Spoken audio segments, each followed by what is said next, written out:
Conheça o e-Social, Sistema Soviético de Controle do Trabalho no Brasil. Este é a Visão Libertária, sua fonte de informações descentralizadas e distribuídas. O Sistema de Escrituração Digital das Obrigações Fiscais, Previdenciárias e Trabalhistas, mais conhecido como e-Social, faz parte de um grande programa do governo que visa a obtenção de informações de empresas e demais entidades em diversas áreas, o chamado Sistema Público de Escrituração Digital, ou SPED. Desse programa já fazem parte o SPED Fiscal, que de forma resumida se destina à declaração de impostos a serem entregues pelas empresas, e o SPED Contábil, que se refere à escrituração digital de livros contábeis obrigatórios. O e-Social, o terceiro componente do SPED, se destina à prestação de informações trabalhistas. Criado em 2014 por um decreto da Dilmãe, o e-Social tem por objetivo unificar num grande sistema digital todo o enorme peso das regras trabalhistas que esmaga as empresas e funcionários brasileiros. Por meio dele, órgãos e entidades como o INSS, a Secretaria de Trabalho, a Caixa Econômica Federal e a Justiça do Trabalho trabalhariam de forma conjunta, usando um único banco de dados para acessar as informações trabalhistas de que necessitam para atrapalhar quem produz riqueza. Hoje, a maioria das empresas faz o pagamento dos chamados encargos trabalhistas por meio de 3 guias: a guia de FGTS, com vencimento mensal nos dias 7, e as guias de INSS e a do Imposto de Renda retido na fonte, que vencem nos dias 20. Com o e-Social, de acordo com o projeto inicial, haveria apenas uma guia, que unificaria todos esses recolhimentos, facilitando o pagamento dos encargos. Com as informações prestadas a esse sistema, também seriam extintos a carteira de trabalho e o livro de registro de empregados, sistemas arcaicos de contratação e controle de funcionários das empresas. Além disso, uma infinidade de declarações trabalhistas, como o CAGED, a RAIS e a GFIP, deixariam de ser prestadas, sendo todas substituídas pelos inputs no e-Social. Parece muito bom, né? Afinal, a desburocratização deveria ser vista como uma boa coisa. Ainda mais quando lembramos que o Brasil está no top 10 no quesito dificuldade de prestar informações obrigatórias aos entes federados.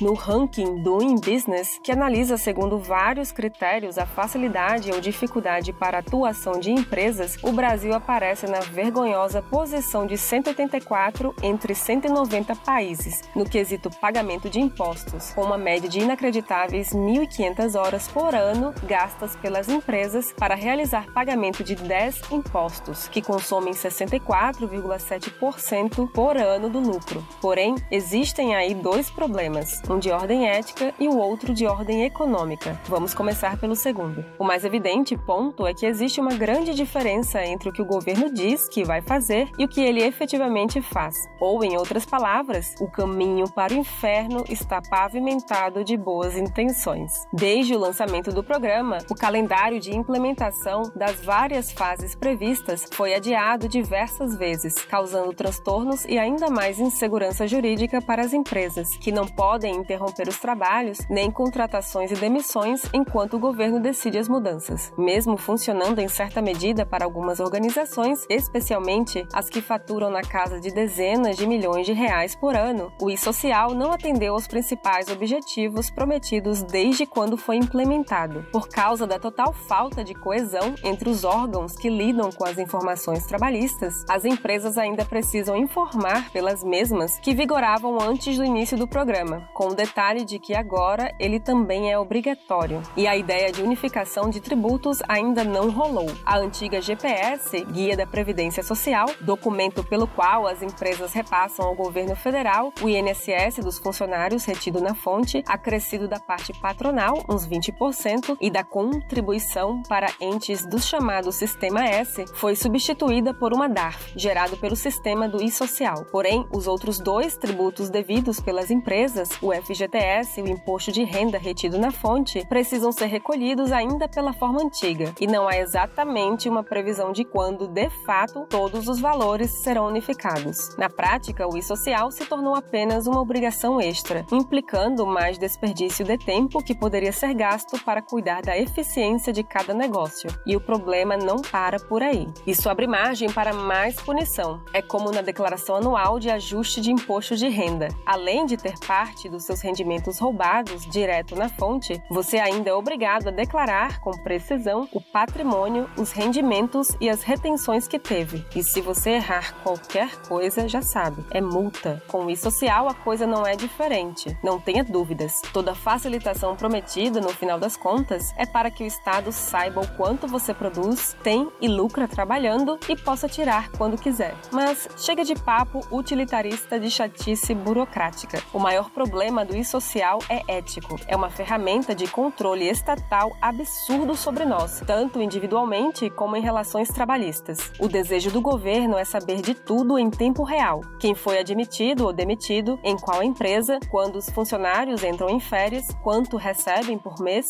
quando uma funcionária sai e volta de licença maternidade, quando alguém recebe aviso prévio para ser demitido e um monte de detalhes das relações empregatícias. E se, por algum motivo, você pensa que o Estado quer todas essas informações para proteger o trabalhador, é melhor repensar. O Estado quer saber o quanto cada pessoa quer proteger o patrimônio dos impostos cobrados. É o grande irmão vigiando tudo e todos. Nesse sistema, ambos, empregador e empregado, perdem, menos o Estado, que se torna ainda maior e mais controlador. A essência da ironia desse sistema soviético de controle do trabalho é que são exatamente as instituições públicas que serão os últimos a entrar no e-social. Enquanto as microempresas já estão na terceira fase do programa, os órgãos estatais só iniciarão a primeira fase em julho de 2021. E isso se não houver mais prorrogação. O pesado passivo trabalhista também promove alta dos índices de desemprego e pressiona os salários para baixo. Eles levam as empresas a ofertar uma pior variedade de trabalho e remuneração aos brasileiros, graças à CLT. O valor de cada função no mercado é depreciado por conta dos penduricalhos legislativos que, longe de melhorar a vida, só garantem os ganhos de uma casta bem posicionada no Estado, que vive do trabalhismo. Tudo porque quem está relacionado à CLT está preso a um sistema arcaico, que é um grande imposto trabalhista criado pela ditadura fascista de Getúlio Vargas. O e-social, que retoricamente visa a redução da burocracia trabalhista, tem servido apenas para impor mais controle estatal aos empresários e aos trabalhadores, aumentando as já enormes obrigações, cujas incoerências promovem mais insegurança jurídica e ainda não proporciona as proteções que defende. Esse sistema prejudica a liberdade e inspira reações que promovem conflitos. Como dizia Henry Louis Mencken, abre aspas, o desejo de salvar a humanidade é quase sempre um disfarce para o desejo de controlá-la. Fecha aspas. O discurso estatal é de proteção, garantia de direitos, custeio da força estatal distribuído na sociedade, etc.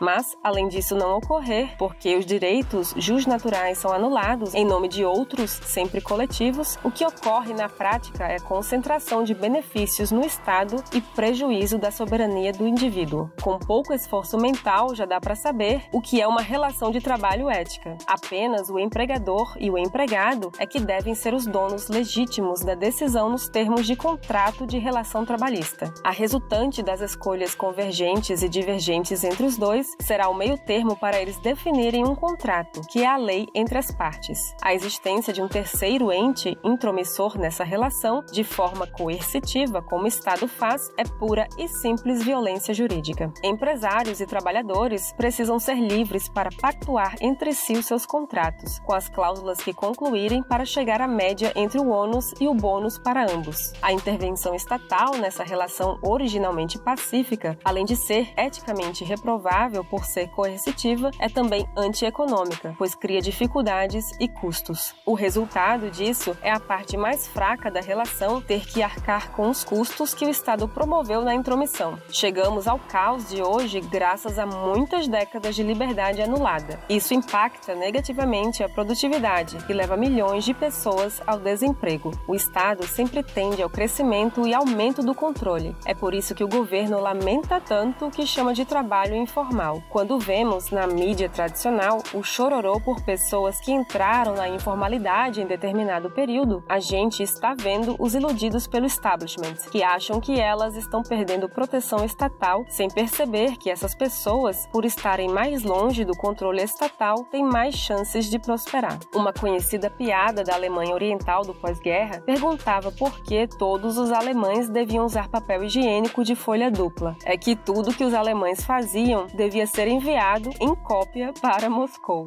Não podemos voltar no tempo para saber como era viver sob o regime soviético, mas, se quisermos ter uma ideia bem próxima de como era, talvez baste apenas olharmos para o regime trabalhista brasileiro. É provável que o e-social, o nosso novo e moderno sistema de declarações trabalhistas, fizesse inveja à gente da laia de Joseph Stalin. Obrigada por sua audiência. Este artigo foi sugerido e escrito por Não Aproveitado, revisado por Stanley Calderelli e narrado por Baby Yoda. Se você quiser contribuir para a causa da liberdade, clique no like e compartilhe o vídeo em sua rede social. Considere também se inscrever em nosso canal e clicar no ícone de campainha. Até a próxima!